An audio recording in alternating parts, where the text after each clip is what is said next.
Hi, my name is Matthew Moody and I'm the host of ProperTyV, and I'd like to welcome you to this week's edition. So what I want to start with is the interest rates and what's been going on with those. So a lot of you will have read and seen that the Bank of England has reduced the interest rates by 0.25%, leaving them at an all-time historic low and essentially seen an unprecedented move really into the realms of nearly potentially going down to 0%. Now there are still rumours circling around that the Bank of England may take that decision, but what does that mean for the ordinary man and woman on the street, whether you're investing or just buying a property? So the first thing is that this should mean that the interest rates that you will be purchasing a property through, whether you're buying it for yourself or as a buy-to-let, should come down.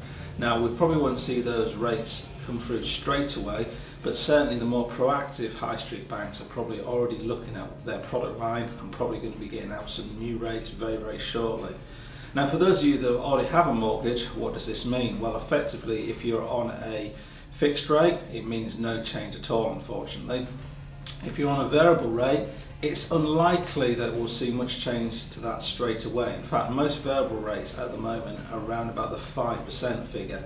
So whilst we could see a small reduction, it's probably not going to be that significant. The good news though is for those people that are on the great discounted tracker rates. So for people on discounted tracker rates, this week has basically been your lucky day, because you're going to see those reductions come through in the next 30 days. That's typically how long it will take for the banks to pass on those savings to you, and you'll see a lower mortgage payment going out next month, which is fantastic, obviously for those of you that are on a discounted tracker rate.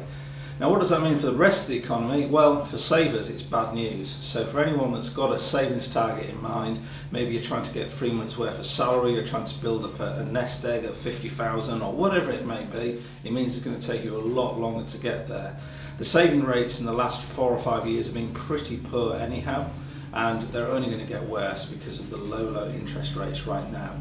So we will be covering in other episodes of ProperTyV other things that you could do to potentially gain more money faster and potentially top up your savings, but for today I would leave you with this thought. Interest rates are at an all-time low, but always remember that whenever you are looking at whether it's a purchase for yourself or a purchase as a buy-to-let property, always stack the interest rate of 5 to 6%, because that will show you the true cost of that mortgage over the lifetime of the mortgage, because historically that's been the rate over the last 25 years.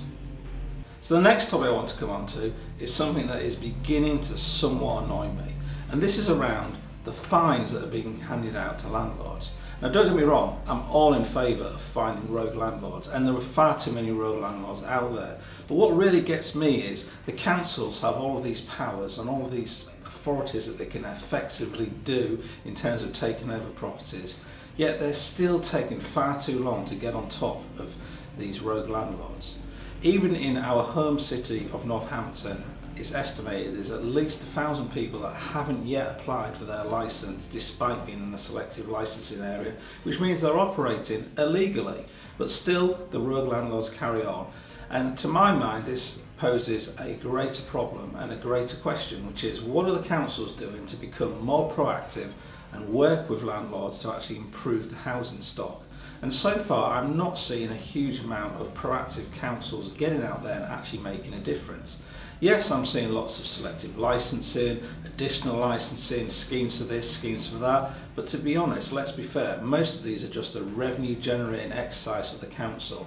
I've yet to see a council leader stand up and actually be extremely proactive about housing and look at how they can turn around their town, city, borough, whatever it may be, and actually start providing decent, safe, quality homes for the average man and woman that's looking to rent a place that is in decent condition. Across the UK it's estimated there's over 800,000 empty homes, and in a future edition we'll do more analysis on that and kind of highlight who are the best and worst performing councils in terms of managing their stock. But of that figure, more than half of those belong to councils. So what are the councils doing to actually improve that stock and bring it up to standard? At the moment, absolutely nothing. So Landlord fines, yes, they do need to happen, and yes, rogue landlords do need to be made an example of, but at the same time, what I'd really like to see is a really proactive council come out of the woodwork and actually say, look, this is how we're going to work with landlords and reward the good landlords, because we're not seeing very much of that at the moment. Now, another topic I just wanted to highlight as well is the media, and clearly we're doing a TV show and we're trying to illustrate what is going on in the market, and we potentially are slightly biased in what we do. However, what I'm seeing at the moment is lots of media reporting inaccurately on events that have happened. I'll take a case in point. So just this last week I heard reports in the media about a 10-bedroom HMO that had been refused planning permission, and the reason for the refusal was lack of outside amenity space. Now, let's circle back and look at that in terms of a media article. Now, was the media article correct? It was. However, what it didn't tell you is the backstory to that whole planning issue.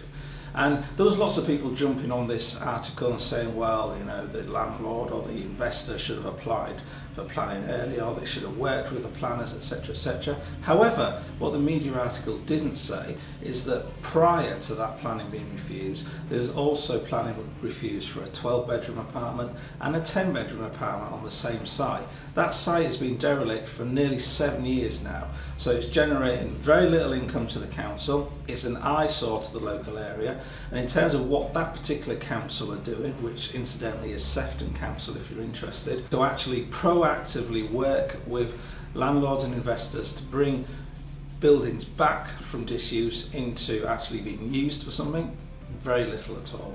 So be aware of what you read or see in the media. Always question what's behind that article or what's behind the headline, and do your own research to find out, is that actually the case?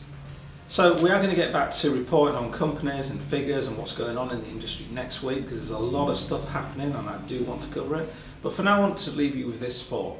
So social media, are you using it in your property business?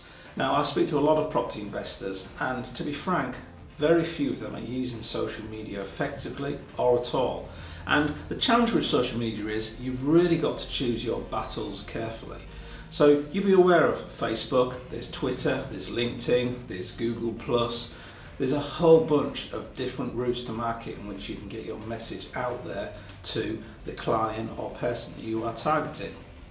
Now, what you may say, has this got to do with property? Well, it's got a lot to do with property, because through social media we can appropriately influence and get our message out to the right people. And we're holding an event in October, the 15th to the 16th, which is going to be in London, and it's the first one of its kind.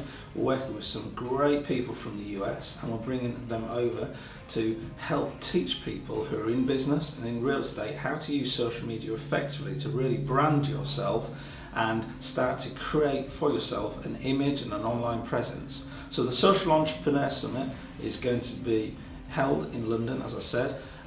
We'll put a little link on in terms of how you can get hold of tickets, which will be at an early bird price right now. And certainly if you are someone that's actively looking to build your brand wherever you may be, whether you're running a small shop in Llandudno or you're running a property investment empire up in Manchester, do get involved, do get hold of us and grab an early bird ticket before they run out.